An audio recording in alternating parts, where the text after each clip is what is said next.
تو لہٰذا میں پوچھ لیتی ہوں مزمل صاحب سے، کیونکہ انہوں نے کہا الیکشن کا ماحول بنا دیا، ایک سیاسی بڑی زبردست کیمپین ہو گئی ہے۔ مزمل صاحب ٹھیک ہے کیمپین ہو، ایک دوسرے پر آپ تنقید بھی کریں، لیکن جو بات بھٹی صاحب کہہ رہے ہیں، جو بات میں کہہ رہی ہوں، اتنے سنگین الزامات، اور ان پر تو پھر تحقیقات بنتی ہیں۔ ملک کا اتنا پیسہ چلا جائے، کسی صوبے کا اتنا پیسہ چلا جائے تو پوچھنا چاہیے۔ دوسرے یہ کہ جمہوریت ہے، اصول تو ہوتے ہیں نا سیاست میں بھی، کچھ کوئی باؤنڈریز تو ہوتی ہیں، آپ یا جب اپنی باری آئے تو پھر تمام اصول جو ہیں بالائے طاق رکھ دیے جاتے ہیں۔ اس کا کیا جواب دیں گے؟ دیکھیں میں باری باری بھٹی صاحب کے تمام سوالات کا جواب دینا چاہوں گا۔ جتنی دیر آپ نے ان کو دی ہے اتنی دیر خاموشی سے آپ مجھے سنیں گی۔ پہلی بات انہوں نے کہا یہ دو خاندانوں کا ہاؤس آف شریف اور ہاؤس آف زرداری کے درمیان مقابلہ ہے۔ اب ملک میں 3 خاندان ہو گئے ہیں، وہ ایک ہاؤس آف خان بھی آ گیا ہے، کیونکہ علیمہ خان کہتی ہیں میری ساری پارٹی نالائق ہے، میرے سارے ایم این اے نالائق ہیں، میرے سارے سینیٹر نالائق ہیں، میرا چیئرمین نالائق ہے، یہ سب ڈمی ہیں۔ تو اب وہاں بھی سیاست ہاؤس آف خانز کے پاس آ گئی ہے۔ علیمہ خان، نورین خان، عظمیٰ خان، عمران خان، بشرا خان، سیاست اب وہاں بھی خانوں کے اندر ہی رہ گئی ہے، ایک خاندان کے اندر۔ اس کے بعد سارے زیرو ہیں۔ یہ خود کہتے ہیں کہ اس کے بعد کسی کی کوئی اوقات نہیں ہے، جو علیمہ خان کہے گی وہ وزیر اعلیٰ بنے گا۔ یہ نہیں کہتے کہ جس کو ایم پی ایس کہیں گے وہ وزیر اعلیٰ بنے گا۔ تو اب ان کو اپنی چھتری تلے تو بھٹی صاحب کو کچھ نظر آتا نہیں ہے، دوسروں پر تنقید ان کو کرنی نظر آتی ہے۔ یہ کہتے ہیں کہ یہ اکٹھے ہیں۔ یہ بتائیں کہ یہ مولانا فضل الرحمان کو مولانا ڈیزل کہتے تھے عمران خان صاحب، پھر اسد کیسر صاحب ان کے گھر بیٹھے رہے کہ ہمارے ساتھ اتحاد کر لیں، وہ کون سی جمہوریت تھی؟ پھر 2014 میں دھرنے میں محمود خان اچکزئی کو اتنا برا بھلا کہتے تھے، دوپٹہ لے کے اس کی نقل اتارتے تھے۔ آج پوری پی ٹی آئی نے اس کو قائد اختلاف بنایا ہوا ہے۔ کس منہ سے؟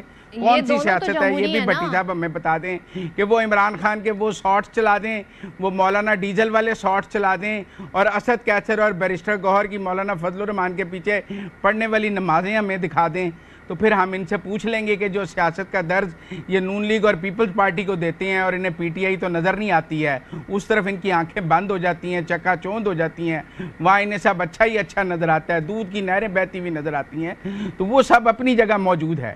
دیکھیں یہ سیاست ہے، پالیٹکس ہے، پاور گیم ہے۔ جب پولیٹیکل پارٹیز ان کا آپس میں اتحاد بھی ہو، وہ شریک اقتدار بھی ہوں، تو جب وہ الیکشن میں جاتی ہیں تو وہ اپنے اپنے منشور اور اپنی اپنی کارکردگی پہ جاتی ہیں۔ اسی پیپلز پارٹی کے ساتھ پی ٹی آئی کا بھی اقتدار تھا، کیوں ڈپٹی چیئرمین سینٹ مانڈوی والا کو پی ٹی آئی کے سینیٹرز نے ووٹ نہیں ڈالا تھا؟ جب زرداری صاحب بلوچستان کی حکومت ختم کر کے آئے تھے تو عمران خان صاحب نے سلیم مانڈلی والا کو پیپل پارٹی کے ڈپٹی چیئرمین سینٹ کو ووٹ نہیں ڈالا تھا؟ تب کون سی ہاؤس آف زرداریز تھے جس کے ڈپٹی چیئرمین کو ووٹ ڈال رہے تھے؟ عمران خان صاحب۔ اور یہ ہمیں کہتے ہیں، ایک منٹ سن لیں، یہ کہتے ہیں کہ الیکشن ترامیم ہو گئی، نیب ترامیم ہو گئی۔ اور بھائی عمران خان نے جب پی ٹی آئی کے دور میں بلدیاتی انتخابات کا پہلا مرحلہ کے پی میں ہار دیا تھا تو آرڈیننس جاری کیا تھا کہ پرائم منسٹر اور چیف منسٹر کو الیکشن مہم چلانے کی اجازت ہے۔ اسمبلی سے ترمیم نہیں کرائی تھی، قانون نہیں بنایا تھا، آرڈیننس جاری کر کے وہاں پہنچ گئے تھے کہ میں نے الیکشن لڑنا ہے، میں نے دھاندلی کرنی ہے۔ ان کا ماضی دیکھیں اور ان کی گفتگو دیکھیں، دونوں آپس میں میچ ہی نہیں کرتی ہیں۔ یہ اپنی پارٹی میں ایک فیئر الیکشن نہیں کرا سکتے، لوگوں کو کہتے ہیں ہمارا بلہ چھین لیا۔ بھائی کرا دو فیئر الیکشن اپنی پارٹی میں۔ آپ نے اپنا منشور خود بنایا ہے کہ ہمارا الیکشن ایسے ہوگا، جیسا منشور بنایا ویسا الیکشن کرا دو، نہیں تو وہ منشور آئین تبدیل کر دو۔ تو میرا مطلب ہے دوسروں پہ کیچڑ اچھالنا بڑا عجیب بات ہے، اپنا پورا ننگے ہیں یہ اس حساب میں، اور دوسروں پہ تنقید کرتے ہوئے انہیں بڑا مزہ آتا ہے۔ چلیں میں تو فرق سمجھنا چاہیے، بٹی صاحب اب آپ جواب دے دیں۔ دوسرے مجھے بتا دیں، پی ٹی آئی ایک تو اس الیکشن میں ہے نہیں، لیکن ساتھ میں وہ 5 اگست کو احتجاج بھی کر رہے ہیں۔ علیمہ خانم صاحبہ کے حوالے سے میں نے بتا دیا وہ کیا ایکسپیکٹ کر رہی ہیں۔ پارٹی اس طرح متحرک آپ کو نظر آ رہی ہے کہ نہیں آ رہی ہے؟ دونوں چیزوں کا جواب دے دیجیے۔ پہلی بات تو یہ ہے کہ میں آج بھی سمجھتا ہوں کہ مزمل بھائی جو ہیں میرے بھائی ہیں، اور یہ ایک غیر جانبدار تجزیہ نگار ہیں، اور مجھے امید میں آج بھی اپنی رائے پہ قائم ہوں، کیونکہ ان کی لائکنگ کسی طرف ہو سکتی ہے، ڈس لائکنگ کسی طرف ہو سکتی ہے، لیکن یہ غیر جانبدار ہیں۔ مگر میں حیران اس بات پہ ہوا ہوں کہ وہ اس طرح جواب دے رہے تھے کہ جس طرح آگے کوئی پی ٹی آئی کا ایک بندہ بیٹھا ہوا تھا اور بات تینوں پارٹیوں کی ہو رہی تھی، اور میں حیران ہو گیا ہوں اس بات پہ اور اس منطق پہ کہ اگر اے نے غلط کام کیا ہے تو بی کو غلط کام کرنا چاہیے، کیونکہ پی ٹی آئی نے عمران خان نے محمود اچکزئی کو برا کہا تھا، ہم نے لہذا بھٹو اور ضیاء کو اکٹھے مل جانا چاہیے۔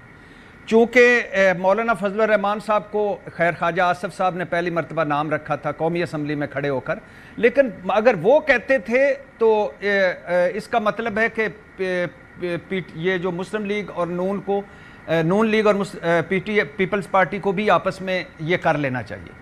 اور بھائی یہ کہاں سے آپ دلیلیں لے کے آ جاتے ہیں، کیا مثالیں لے کے آ جاتے ہیں؟ آپ نے انٹرو نہیں دیکھا اس پروگرام کا، آپ نے اس پروگرام کا سوال نہیں سنا، آپ کے اندر جو بغض ہے اتنا بھر کے باہر آ جاتا ہے۔ سوال کیا تھا؟ اگر یہ سوال ہوتا کہ P T I, Muslim league اور پیپلز پارٹی نے یہ نعرے مارے وہاں، تو میں اگر آپ کو کہتا کہ پی ٹی آئی کا نام نہ لیتا تو پھر آپ بتاتے۔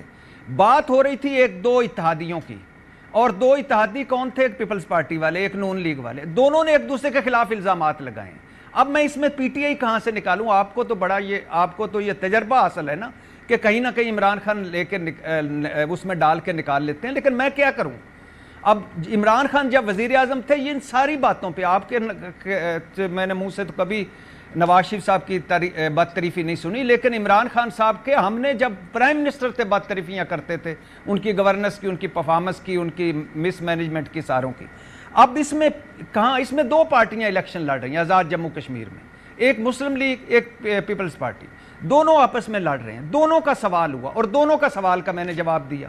اس میں آپ کی رائے مجھے احترام ہے۔ تیسری بات ہے یہ منشور بیان کیا جا رہا تھا، یہ کارکردگی بیان کی جا رہی تھی کہ تیرا 2,500 ارب تو دبئی لے گئے ہیں اور تو تا کرپٹ ہیں اور تو تا جعلی حکومت، یہ منشور ہوتا ہے، یہ کارکردگی ہوتی ہے۔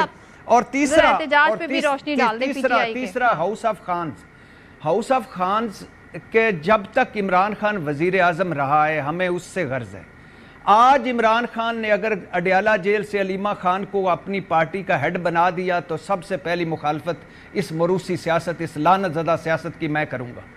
لیکن عمران خان نے کسی اپنی بیٹی کو وزیر اعلیٰ نہیں بنایا، عمران خان نے اپنے سمدی کو ڈپٹی پرائم منسٹر نہیں بنایا، عمران خان نے اپنے بھائی کو وزیر اعظم نہیں بنوایا، عمران خان نے اپنی بیٹی کو خاتون اول نہیں بنایا، عمران خان نے اپنی بیوی کو اور باقی ساروں کو عہدے نہیں دیے۔ تو کہنے کا مقصد ہے جب وہ دے دیں گے ہم بات کریں گے۔ اور میرے لیے اللہ کو میں حاضر ناظر جان کے کہتا ہوں کہ میرے لیے تینوں ایک جیسے ہیں، بہت سارے معاملوں میں تینوں ایک ہیں۔ لیکن جب پی ٹی آئی کا مجھ سے سوال اگر وہ کہتے کہ آپ بتائیں آزاد جموں کشمیر میں پی ٹی آئی والوں نے یہ نعرے مارے، میں جواب دیتا۔ تو یہ کیا ہم ایک کرتے ہیں کہ اگر مزمل صاحب مجھے کہیں کہ جو بھٹو اور ضیاء کا اتحاد ہے یہ بالکل ٹھیک ہے، تو میں کہوں جی محمود اچکزئی سے کو بھی عمران خان نے تو یہ کہا تھا، اس کو بھی فلاں کو بھی یہ کہا تھا، اس کی غلط کیسے ہو سکتی ہے؟ احتجاج وغیرہ کچھ نہیں ہونا، احتجاج وغیرہ کچھ نہیں ہونا، احتجاج وغیرہ کچھ نہیں ہونا۔